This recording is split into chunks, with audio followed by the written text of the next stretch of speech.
Behold everyone, and welcome to my humble abode as Brother Nero will face tonight's challenge of a contract signing. And I'd like to welcome to this review of TNA IMPACT Wrestling. We could have did last week's review, but this one is a little bit more interesting this week, because tonight we have the contract signing of Matt and Jeff Hardy from their houses. And at their home, you're going to see a lot of weird shit. Let us begin, shall we? As Dixie Carter pretty much kicked off the show, saying that somebody will be in control of the show tonight. The Miracle Mike Bennett came out then, talked about Dixie Carter and giving her the contract information about he should be in charge of the show this week. But EC3 came out saying he is in charge now, and that they will be wrestling at Slammiversary. EC3 pretty much gave Mike Bennett the night off from wrestling, but you and don't think you're not gonna do more than that. He brought out some guy named Kenny and brought up a mop bucket. And it's Taco Tuesday and catering, so you gotta be cleaning the toilets tonight. Maria then got pissed at EC3 that TNA management then wanted a change this. But EC3 said that TNA management is upset with her because she put her hands on talent last week. So it's going to be a job evaluation with Gail Kim. And whether if she, deserves the position or not, or it's a spoiler, you're fired pretty much.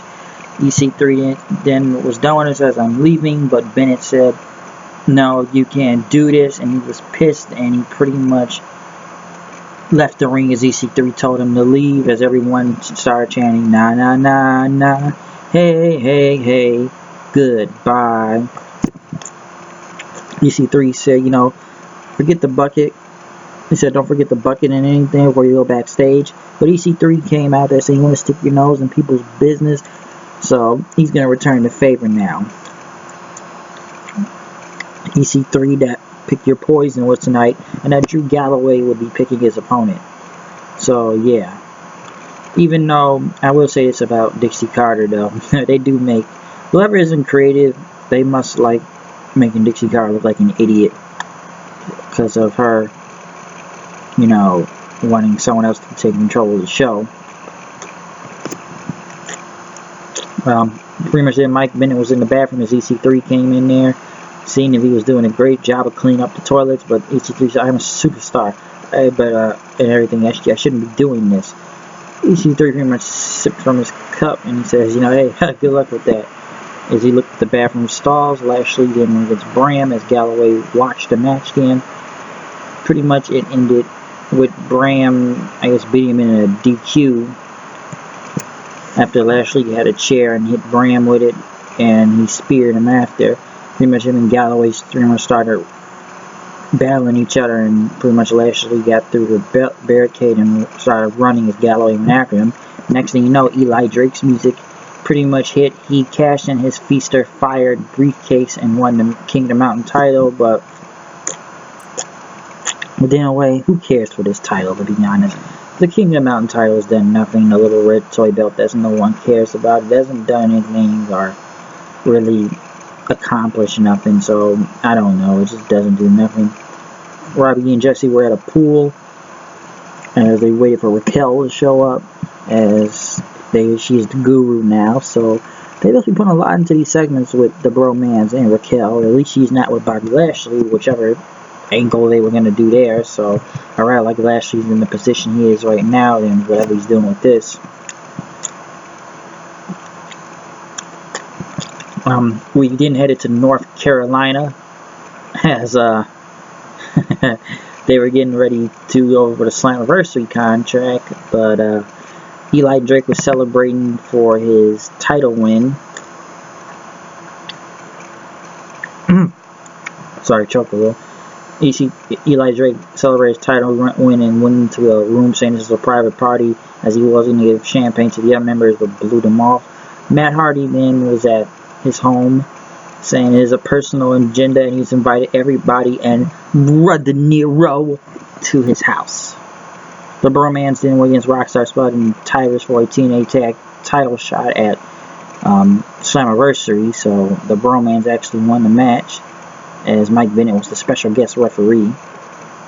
But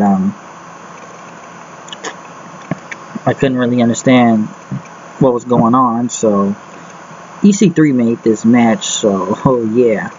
Pretty much then, right after the match, then Maria was pissed and talked to Billy Corgan and was mad at EC3, but EC3 took the phone and said she'll have to call you back, as you know, we're gonna get to this Gail Kim thing tonight.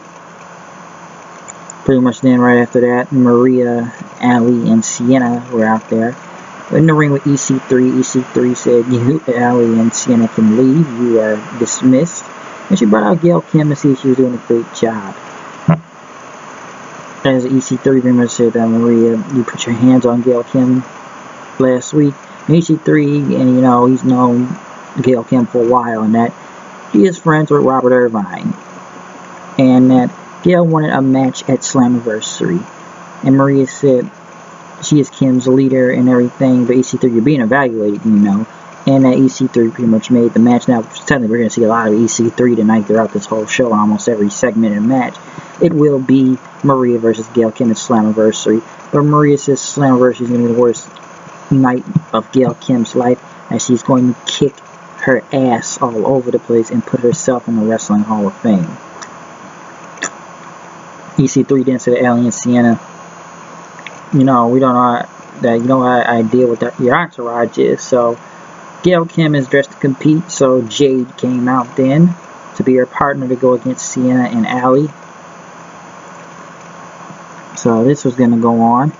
Gail Kim and Jade beat Sienna and Ali, then Ali took the pin, and you know, it's good that Sienna didn't take the pin, because it would just, she wouldn't be a monster then, as she's supposed to be a hired gun.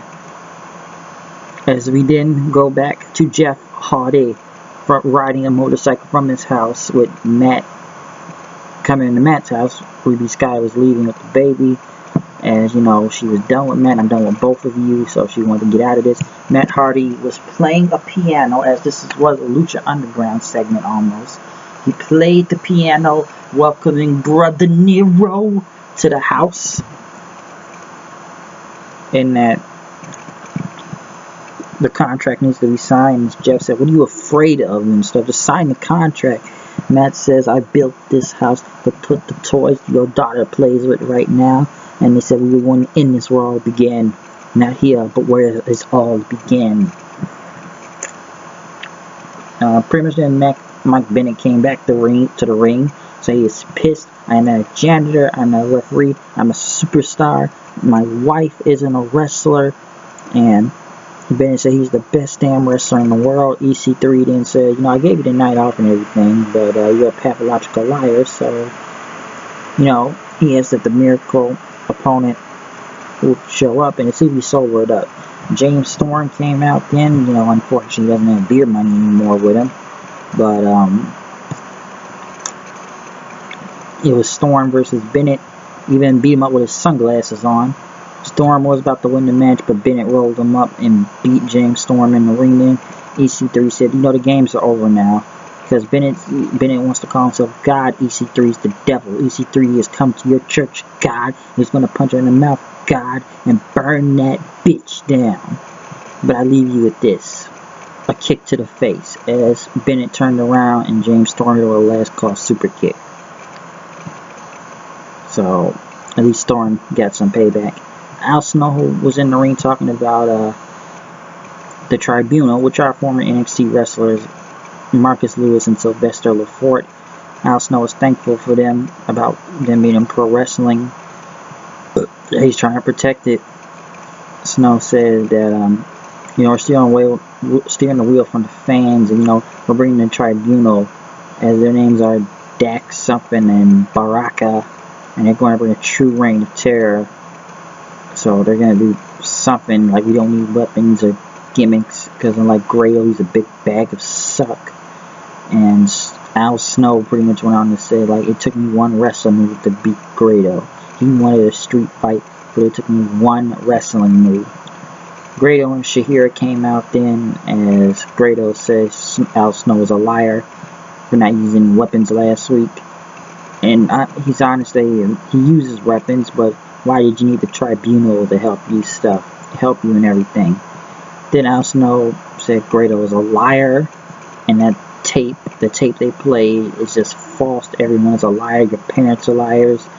And pretty much Al Snow says, your mom loves me, I know that. Grado and Shahira came to the ring and fought Al Snow in the tribunal, but Al Snow and them got the upper hand. And once again, Al Snow's really good in this gimmick he's doing right now, so not being the old school heel in a way. New TNA wrestler, Braxton Sutter. He was known as Pepper Potts, I believe, in the past. If I'm not, Pepper Parks. So he talked about getting his first break in the wrestling business, and how he was offered a TNA contract, and it was the best day of his life. And he said he's really worked hard to get here, and he doesn't want to be mediocre. And he wants to be a champion. This is where real work begins now. I don't know that much about Pepper Parks, even though he's only wrestled probably like at one of the one-night only pay-per-views for TNA. But Braxton Sutter, let's see where this goes. Brother Nero and Matt Hardy went to a giant farm shed where a wrestling ring was, and he's going to start where it all began, and this is where it would end. So we'll see how this goes. Drew Galloway came out for his main event, as Lashley said his opponents would be the Decay. We don't know who from the Decay, which Drew Galloway beat the Decay in with a Future Shock DDT on Crazy Steve. And then we went back to Jeff and Matt Hardy. They signed the contract on the table. Jeff pretty much, he said, we can do this right now. We don't have to wait till Slammiversary. And they started arguing inside of the ring nearly. As Jeff said, what are you afraid of? Just sign the contract. Ruby Sky came Matt and threw a fake baby at Jeff Hardy. As Jeff said, what is wrong with you? Matt took some type of bottle or glass and hit Jeff in the head and hit him with a side effect through this very hard table, which looked painful. And Matt got up and says, Brother Nero, it's over. Listen, a lot of people in the wrestling world have been talking about this video. They've even done a freaking parody of it. I don't know what to expect out of all this stuff. Is it hilarious? Yes, it is. It's so bad that it's good. This is one of those things where it's so bad, it's good. And I don't know what's going to happen through all of this, but let's hope the Slammiversary will be good when it comes up. But the Hardy thing is very funny, and now all the wrestlers have been talking. Hell, Wale even said something about saying Brother Nero. So we'll see how this goes. Okay? But I'm out of here. That's my TNA review. Peace out. Brother Nero.